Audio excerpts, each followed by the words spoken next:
All right, we're preparing for this Chapter 0 test and have this review sheet to help you in your preparation. So I'm going to work through all the problems with you, and hopefully this will help you. And if you still have questions after this, please bring them to class or come and see me outside of class. So number 1, 2, and 3 is all about simplifying expressions by combining like terms. And many times that's going to involve removing parentheses. As you can see here, these parentheses have to be removed first. And we're going to be doing that by using the distributive property. So for this first problem, I'm just going to bring down the 4a.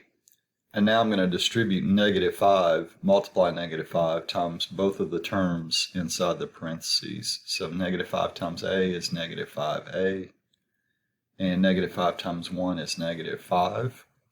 Now the like terms in this red expression that I have are the a's. The 4a and the -5a are considered like terms because they have the same variable, and that variable has the same exponent. It's an invisible 1 in each case.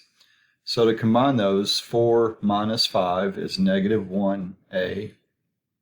So there's -1a. And then this other term that cannot be combined just gets written as -5, and so there's your answer for number 1.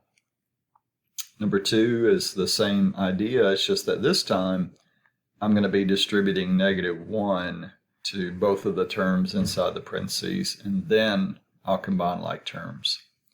So 3y squared plus 8, I'll just bring that down, and now to remove parentheses, -1 times 2y squared is -2y squared. And -1 times 12 is -12. And now I have a pair of like terms. I've got a pair of y squares that can be put together. So 3 minus 2 is 1 y squared. And these numbers are called constants if they don't have a variable. So they get to be put together. 8 minus 12 is -4. And there's my answer for number 2.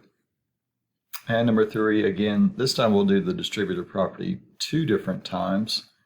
I'm going to distribute 2 to this left group, so that's 2m minus 2n squared. And now I'm going to distribute -6 to this right group, -6n squared, and -6 times 3m is -18m. And now put the two m's together. 2 minus 18 is -16m. And then put the two n squares together. They're like. So -2 minus 6 is -8n squared. You don't have to worry too much yet about the order that those terms are in, as long as the terms, the coefficients are correct and the exponents are correct, of course. But typically, you should be thinking like this. If I have 2 variables in an expression, like we have here m and n, when I write my answer, we typically write those in alphabetic order. So m would come before n in the alphabet. So if you were to accidentally switch those on the tests, for now, I'm not going to count that wrong, but you should be thinking that way whenever you encounter 2 or more variables in an expression. Okay, next part of problems involves evaluating, and this means we're going to substitute. Notice we're given a number to put in for I in number 4. So it's really a matter of substitute and simplify. And when I say simplify, we're going to be following PEMDAS to help us come up with a final answer. The word evaluate, you see the root is value. And in math, value just means number. So it's like saying take all of this. After you put in a number given for the variable, boil all this down to just one single number. And that's our goal. Okay, so when you substitute for a variable, I think it's a good idea to put parentheses around the number to show that it replaced a variable. So here I've replaced I with 2. Here I've replaced another I with 2, and then one more time. So every time a number took the place of a variable, you do notice I put parentheses around that number. And now I'm going to follow PEMDAS. So the P of PEMDAS, we'll just take them one letter at a time, means to take care of all the operations inside parentheses first. And when we're inside parentheses, we also follow PEMDAS. So the next letter of PEMDAS would be exponents. So let's do the exponents next. Inside the parentheses, I'm just going to leave everything outside of the parentheses for just a minute until we finish here. So 2 to the third power is 8. So now I don't need those little parentheses around 2 anymore. I've done the 2 to the third power, and then here 2 to the second power is 4. Okay, so I'm still doing all of this inside parentheses, and so my next two letters of PEMDAS would be multiplication and division. Well, I don't have that inside the parentheses, so now I go to addition or subtraction. I do have subtraction, so I'm going to do that last, and then that will take care of the part inside the parentheses. 8 minus 4 is 4. Okay, well, now that I've taken care of the P, now I'm going to do the exponent, and 2 to the second power is 4. Okay, taking care of that. And now I'm going to look for multiplication or division. It's not like you have to do all multiplication first and then do division second. You just take them as they come, left to right. So I have multiplication. 5 times 4 is 20. All right, and so those are done. And now I'll look for any addition or subtraction. I do have subtraction. 4 minus 20 is negative 16. And so that is my answer for number 4. All right, number 5 is a similar problem. This time we're going to be substituting 5 in for t. So notice this tricky place right here. Again, all you're doing is you're putting parentheses around the number that replaced the variable. So this should look like the opposite of 5 in parentheses squared. Okay, notice that in this problem, the way it's given to us, the negative is not inside parentheses, so it shouldn't be inside parentheses when I substitute the variable. Substitute for the variable, I should say. All right, now 3 times 5 plus 2. And so we're back to what we did on number 4. Let's take care of everything inside parentheses first, following PEMDAS. So I'm going to bring this down. And inside the parentheses, I have multiplication and addition, but I do the multiplication first. All right, and now I'm still simplifying inside the parentheses, and I have addition. So I'm just going to come up here, keep working. And 15 plus 2 is 17. And when you have just a regular number like this after you've finished the parentheses, if you're not multiplying, there's no need to continue with parentheses, but if you did, it would be okay. Up here we did because we were multiplying times 5, but here I'm just subtracting. Okay, so I've done the parentheses. Now I'm doing exponents. So be careful here because this is an area that causes people trouble. We're squaring 5, and then we're making it negative. That's the order. Square 5, and then it's almost, you could think of it this way, we're multiplying by negative 1. So remember, PEMDAS says we do exponents, then we do multiplication. So we would do 5 squared, 25 times negative 1 is negative 25. And then finally we have these two that can be put together. We're really adding, it's two negative numbers. So negative 25 minus 17 is negative 42. Okay, one more of these. So number 6, notice this says do the opposite of a squared. Well, a is given as 2. So again, if you use parentheses around the number that replaces the variable, I think that helps. And d is negative 3. 2 is positive 2.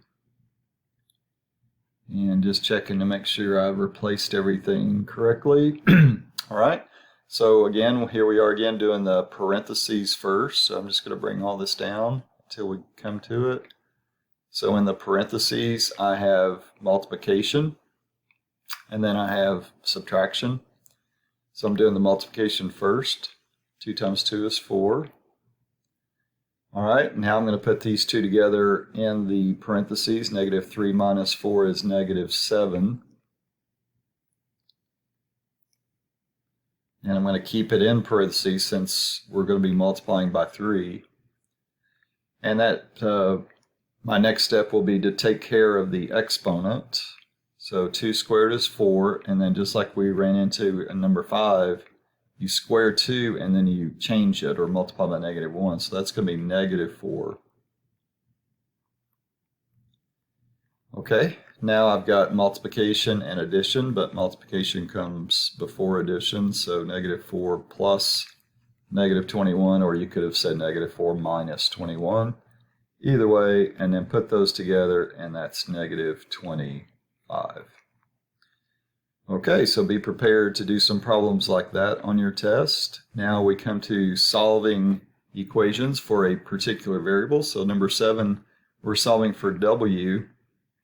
So the first thing we should always check for is an opportunity to combine like terms on a side. And we do have like terms on this left side. Let's put those together first. So 5 minus 12W is negative 7W.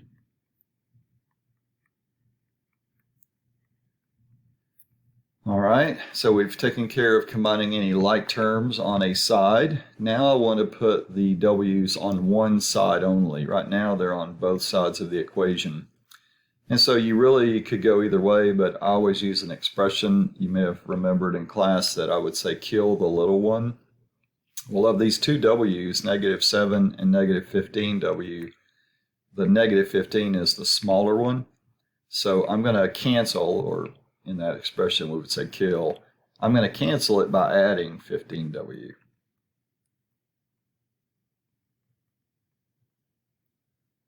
Now let's see what that gives us on both sides of the equation. So negative 7 plus 15 is 8w plus 8. On the right side, I've just killed these w's, and we're left with 16. And now I want to get w by itself. So now you're really thinking, when you're trying to isolate a variable, you're thinking PEMDAS in reverse. So we're undoing what's happening to w. There's two things happening to w. We're adding to it, and we're multiplying times it. So if we're going in backwards order of PEMDAS, we would undo the addition first. So I'll just come up here and continue working. So undoing adding 8 means subtracting 8. And then undoing multiplying by 8, we would use division by 8. And so my answer for number 7 is W equals 1. Number 8 is similar, but this time we've got to remove parentheses with the distributive property. So I'm going to distribute negative 3 to both of the terms in the parentheses. So negative 3 times t is negative 3t. Negative 3 times 4/3. If this confuses you, I'll come over here and just show some detailed work. So you can think of negative 3 over 1. So for those of you who maybe you haven't seen fractions in a while, there's two ways of looking at this. When you multiply fractions together, you just multiply straight across. Negative 3 times 4 is negative 12, and 1 times 3 is 3. So negative 12 over 3 would simplify to negative 4, which that would be fine to do. Or maybe you remember when you're multiplying fractions that you could cross cancel. Okay, so here I could divide by 3 in both cases. 3 divided into 3 is 1. 3 into negative 3 is negative 1. And now you could multiply straight across. So negative 1 times 4 is negative 4. 1 times 1 is 1. So you get the same result either way. I just wanted you to see how I came up with -4 when I distribute the 3. And I'll just erase that. All right, now we're back to very much like we talked about before. Let's combine like terms. Make sure before you start putting a variable on one side of the equation, put like terms together first. So this is 1t minus 3t. That's -2t. And I'm going to kill the little one. So of these two different t's, -2t is smaller. So the way I kill it is with addition. Let's do the opposite. So these cancel. I'm left with -4 is equal to 4t plus 6. I'm sorry, plus 3. This is a different line up here. All right, now to get t by itself, I'm doing PEMDAS in reverse, so I'm going to be subtracting 3 from both sides. -4 minus 3 is -7. And then finally, to undo multiplying by 4, I'm dividing by 4. So my final answer is t is equal to -7/4. And save yourself time on the test. You don't ever have to change these to a mixed number, or I don't have a calculator, so obviously don't worry about changing it to decimal. You're always fine to leave answers as improper fractions as long as they're reduced or simplified. And so this would be an acceptable answer for a test problem. Okay, inequalities work. We solve them pretty much just like we do equations, but we have to be mindful of that rule that says if you multiply or divide. Some people ask me, I get this question a lot, is it just multiplication or is it both? Well, it's both. Multiply or divide by a negative number. You must change the direction of the inequality.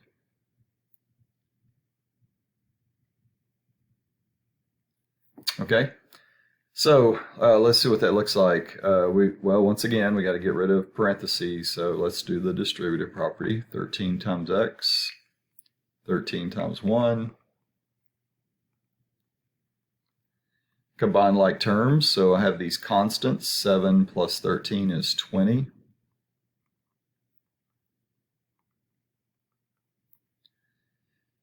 And my goal here is to get the x on one side only. Now I know we say typically kill the little one, but if we did that, we're going to end up doing a couple of steps. It wouldn't be wrong, but I'm just going to go ahead and get the 13x off of this left side. I'm just going to move it to the other side. Let me just do it as kill the little one, so some of you might have already done that. If you kill the little one, then you're going to be subtracting 3x. All right, and so you would cancel on the right side 20. So you're going to have on the left side 20 plus 10x, 13 minus 3, is less than or equal to 0. That's the problem I run into. Sometimes people get confused. Well, what is this? Well, any number minus itself is always 0. Okay, so now you would just subtract 20 from both sides, and that would cancel out the constant on the left, and you're going to have 10x is less than or equal to -20. So then dividing by 10 on both sides, x is less than or equal to -2. Now notice, I did not divide by a negative. I divided into a negative. Big difference. Okay, so if you're dividing by a positive into a negative, we do not change the direction of the inequality. Okay, so there's my solution.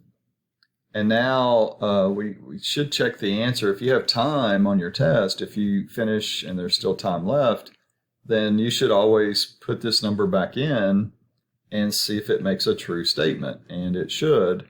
Well, now I'm going to graph the solution. So that's a number line, and I'll just put it up here.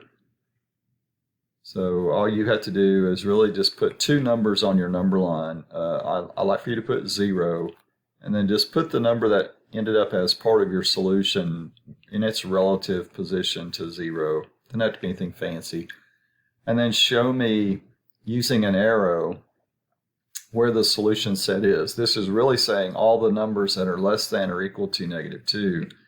So we're going to include -2 in the solution set. -2 works, but we're also going to show all the numbers that are less than -2, which is going this way. So that would be an example of graphing the solution set. Okay, number 10. Let's do the distributive property again. So 10 minus x is greater than or equal to distribute -2. -2 times 3 is -6. And -2 times x is -2x. And I don't have any like terms to combine, so I'm going to kill the little one again. So the smaller of the two x's between -1 and -2 is -2. So I'm going to add 2x to both sides. And what that leaves me with is 10 plus x, -1 plus 2 is plus 1, x is greater than or equal to. And then over here, these x's would cancel, and that would be -6. So to solve for x, I would subtract 10 from both sides. So I'll just show that step, subtract 10 from both sides. So x is greater than or equal to -16. Okay, so now let's do our number line graph of that solution. So once again, put 0, and then show me where -16 would be in relation to 0. And we're going to include -16, so that means a solid circle, since it says or equal to. And then this is pointing to the greater than side of -16, so we're shading all the numbers to the right of -16. So little tip for you, if you always write these inequalities so that the variable is on the left, some people get a little confused on which way to shade, either left or right. Well, if the variable is written on the left, then you can always go by whatever the inequality says. If these are switched, you can't do that, but just rearrange the inequalities so that the variable is on the left, the number is on the right, and then it takes all the guesswork out. You just, as like this one was less than, so you're shading to the left, just like the inequality points to the left. So that may help some who maybe struggle a little bit with which way to go with the shading. All right, the next three, I just want to know that you understand the vertical line test to tell whether or not a graph represents a function. So the vertical line test says if I draw a single vertical line, and if I touch more than one point on the graph with a single vertical line, then this graph does not represent a function. And so that's what happens here. One line, and you don't have to keep going. If you can do it with one line, that's really all it takes. So my answer for number 11 is going to be no. I touched 2 points on the graph with one line. This one is similar. One single vertical line touched 2 points. So that would not be a function. That's number 12. And then number 13, a little different story. Every time I draw a single vertical line, every individual vertical line just touches 1 point on the graph. And that's what being a function is all about. So I'm going to say yes to number 13. All right, so be ready to display your knowledge of the vertical line test. That's really all there is to it. You'll just show me with the vertical line, prove it basically that it is a function or that it's not. 14, there's really three answers for 14 and 15. We're going to do these inputs. So let's start. This says input -2 into the function. And when I do, I'm going to get -10 plus 2, which is -8. Okay, so f of -2 will be -8.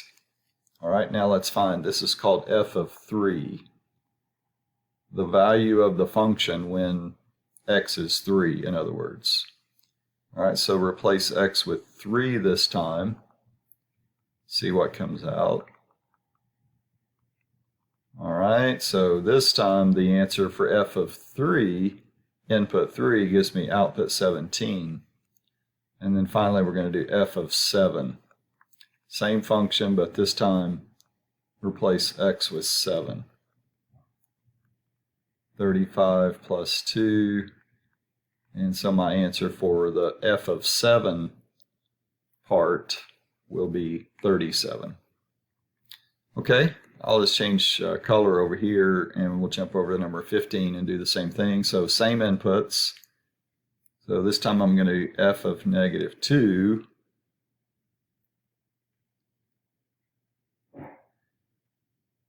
And this is -2/3 plus 1. So I'm going to change 1 into 3/3.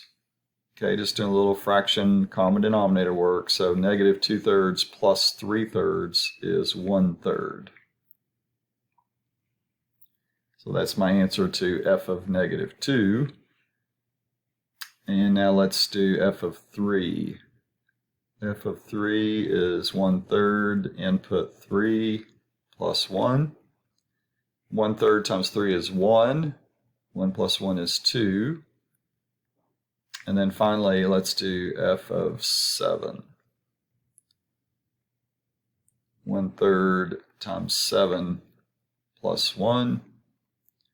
So 1/3 times 7, remember you just multiply the tops together, 1 times 7, then the bottoms together, 3 times 1. And then let's just think again like we did before. This is another way of saying 3/3. 7/3 plus 3/3 is 10/3. And those are my 3 answers for number 15. So be ready to do some inputs and outputs on those types of problems. All right, so for number 16, we're graphing these linear equations. So we need to change them. If they're not in slope-intercept form, we need to change them into that form. So that means I'm going to subtract 4x from both sides. This is called standard form, and I'm going to put it in our favorite graphing form, which is slope-intercept. So now I'm going to divide by 3.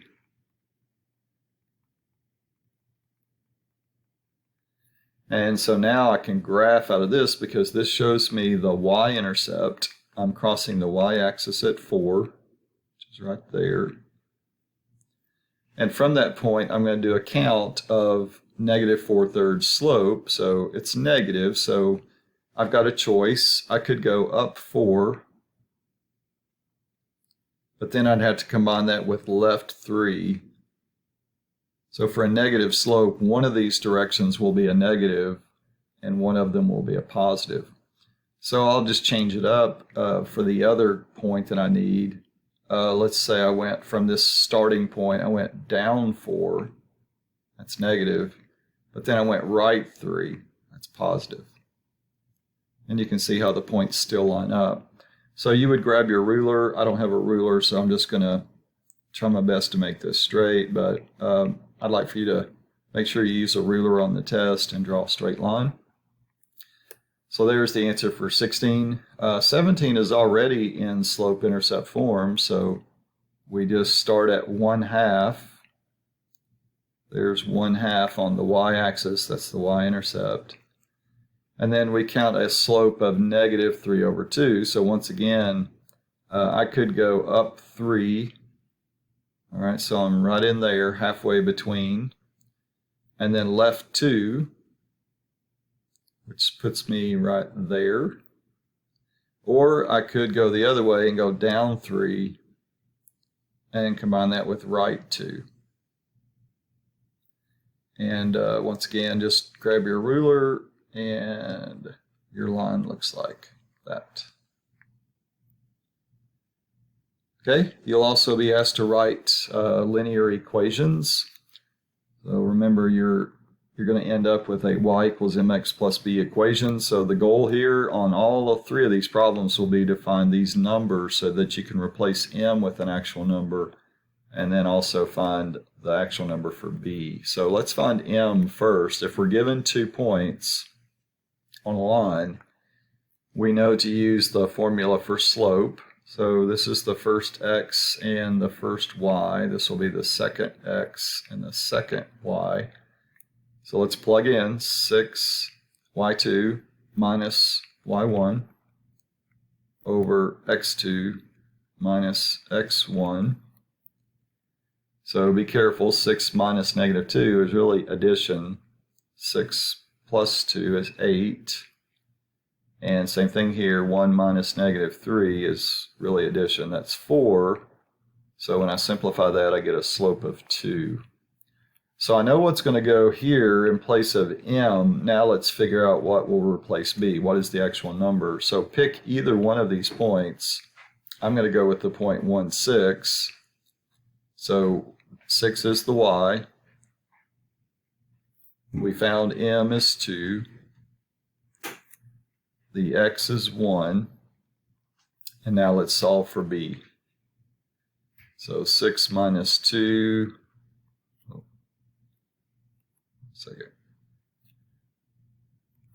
6 equals 2 times 1 is 2, and now I'm going to subtract 2 from both sides to solve for b.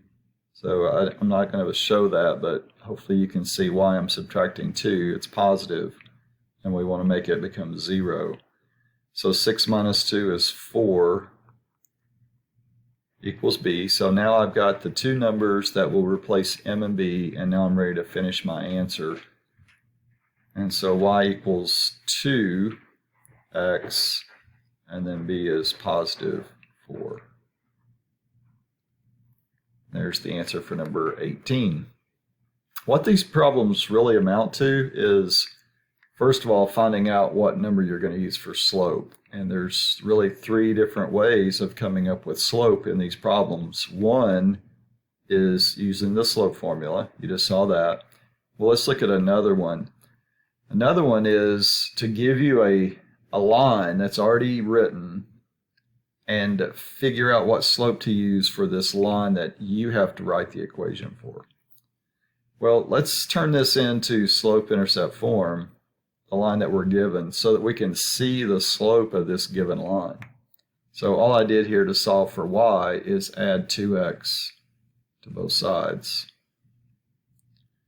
And so this is the slope-intercept, so you can tell that the slope of this given line is 2. Well, I have to know what it means for 2 different lines that are parallel. What does it mean about their slopes? Well, the slopes are the same.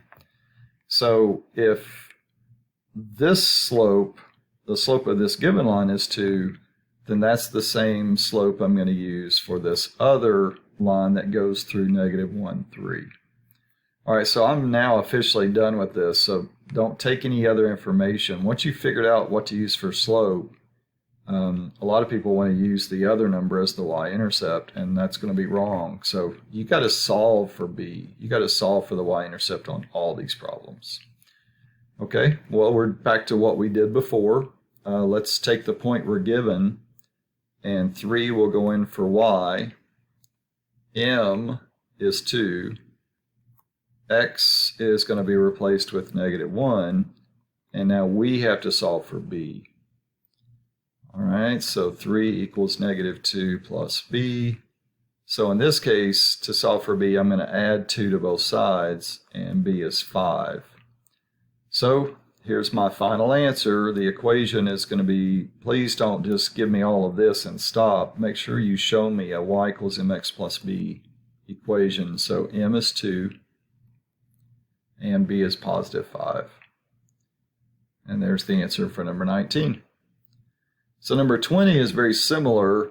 It's already in slope-intercept form, so that's nice. I can see the slope of the line that I'm given. It's -3/5. Well, now it changes things when lines are perpendicular. Perpendicular lines have opposite reciprocal slopes. So it's like taking -3/5 and flipping it over, and then flipping it over would be the reciprocal, and then changing the sign would be the opposite. So the slope number that I'm going to use for this line that goes through 2, 2 is going to be +5/3. So you got to be careful with perpendicular. Make sure you do both of these things. Flip it and change it. So here we go again. It's a lot of repetition. Y, that's the y coordinate from this given point, equals m, which is 5/3. X is 2. And again, you're always solving for b. So do not take this number as b. The only purpose for giving you this equation is so you'll know what to start with as slope. You start with this number, flip it and change it, and then that's the number that you're going to use for slope. But nothing else is needed for this equation.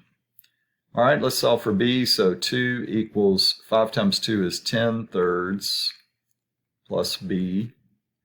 So to do a little fraction work, I'm going to change 2 into 6/3. Okay, so hopefully you see, you can maybe do this little maneuver. 3 times 2 is 6/3. So now when I subtract 10/3 from both sides, 6/3 minus 10/3 is -4/3. And now I'm ready to write the equation again. So y equals 5/3 x. Okay, the slope was 5/3, and the b that we found is -4/3. And there's the final answer. All right, here we have some inequalities and equations. If you have inequalities, you've got to do shading. Okay, so 2 of these are going to be shaded. You do not need to shade equations. Okay, notice the difference. So any kind of inequality, what we're saying here is for an inequality, there's not just one answer. With equations, there's just one possible answer. It's going to be all the points that fall on this particular graph. But in this case, when we have less than or greater than, there's many, many answers. There's a lot of ordered pairs that would work. And so instead of trying to list them all, which we could never do, we're just going to shade to indicate where they are. Okay, so don't shade equations, but you have to shade inequalities. Okay, so let's find out first of all where this boundary line is. Get this in slope-intercept form. All right, so all I did was subtract 2x to get y by itself. And so now this is a review of just how to draw the line. We start at 3 on the y-axis, and then count a slope of -2. So either go up to left 1 or down to right 1. Grab your ruler, and since it's or equal to, it's going to be a solid, call this the boundary line. And then you have to pick the correct side on which to do the shading, and greater than, remember, means above the line. So a couple of ways of looking at this. If you don't remember, greater than is above. You could also do the origin test. Just put the points of the origin in and see if it's true. So if we let both x and y be 0, that's what the origin is, we would have 0 is greater than or equal to 3. Well, that's not true. 0 is not greater than or equal to 3. So the origin should not be on the side that gets shaded, since it did not make this true. So that's just a couple of ways of reasoning through which side to shade on. Greater than means above the line. I'll give you a third one. You see how this line splits the y-axis into 2 parts? We have the part that goes toward positive infinity, these numbers keep getting bigger, and going this way, the numbers keep getting smaller. So that might help you. I want the side of the y-axis where the numbers are getting bigger, and that's this upper side. Okay, if you see an absolute value, that means we have to have a V shape. And so I told you in our notes when we went through this lesson, a good way of finding the vertex of the V using this little formula, the opposite of B over M and C. So in this particular case, we have to make sure that we're solved for Y first. So my first move in number 22 to get Y by itself is to subtract 3 from both sides. And so I'll just come down here and put the result. So we got Y by itself after we subtract 3, and that's going to be less than the absolute value of 2x minus 8. Remember that subtracting, adding, multiplying, dividing doesn't ever impact anything inside the absolute value. But we will show that 3 is being subtracted from the absolute value. Okay, now I'm going to apply this formula to find the vertex. And so my M number is 2. The B is going to be negative 8. And then C is now this number outside the absolute value, negative 3. So using this little formula, it's handy to find out where I start graphing this V shape. So just think the opposite of negative 8 divided by 2. Well, if you just did negative 8 divided by 2, that would be negative 4. The opposite of negative 4 is positive 4. And then the y coordinate is pretty easy. You don't have to calculate it. You just see, look at whatever's outside of the absolute value. And in this case, that's going to be negative 3. So I start graphing the V shape from this vertex, which is at 4, negative 3. And then from there, I look at the slope number and I treat it as both a positive 2 slope. And obviously to make a V, I'm going to also have to do a negative 2 slope. And because it says just less than and it doesn't say or equal to, I'm going to have to do a dotted or a dashed V.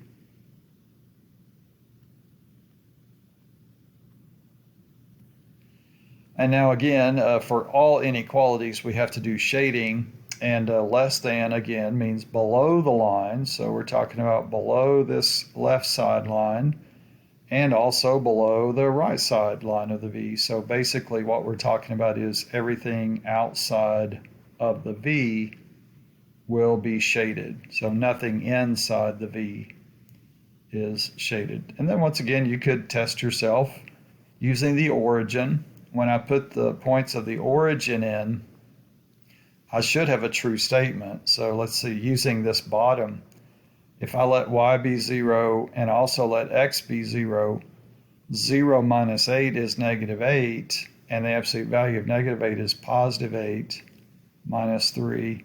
So I'm left with the expression 0 is less than 5. Well, that is definitely true. So putting the origin points in made a true statement, and so now I'm feeling good that I have shaded the correct side. Now to this equation, notice again, no shading is involved with equations, and it's pretty much already solved for y, so I can just jump right into the formula. Opposite of b over m, so that's 12 divided by 4 is 3, but the opposite of 3 is negative 3. And then the y coordinate is also going to be negative 3. So that's where I start. And then from there, I'm going to use 4 as a slope, both as a positive, up 4, right 1, and as a negative, up 4, left 1. And with equations, you don't have to worry about solid or dotted lines. They're always solid. And again, you don't have to worry about shading. So that would be the graph answer for number 23. And now we have some factoring problems, and this will conclude the video of this review sheet. Remember, when you're factoring, always look for a GCF first. I'll just get this out of the way so we can have a little bit more room. Always look GCF first.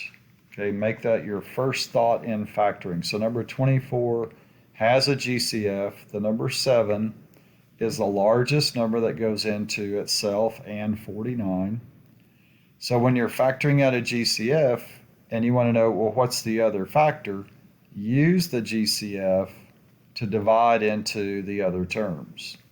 So 7x squared divided by 7 is just going to give me x squared, and then plus 49 divided by 7 is 7. And so there is the factored form using the GCF. That's the factorization for number 24. 25 does not have a GCF. It is a quadratic. That just means squared. Quadratic means squared, so you'll notice an x squared term. So what I want to try to do here is factor this as two binomials. And we call these linear binomials because each one will have x to the first in them. X to the first is an indication that you're dealing with linear terms. And binomial, bi means two. So I'm trying to find the two factors of negative 72 that when added together equal negative 1. So just come over to the left and you can start doing a list. Obviously neither one of those are going to give me negative 1. I can also make negative 72 with these, but neither one of those would give me negative 1 when added. But when I get to negative 9 times 8, that's a different story. They are factors of negative 2, but they can be added together to give me negative 1. And so that shows me what the factoring is. Now, if you have time, make sure that you finish the test.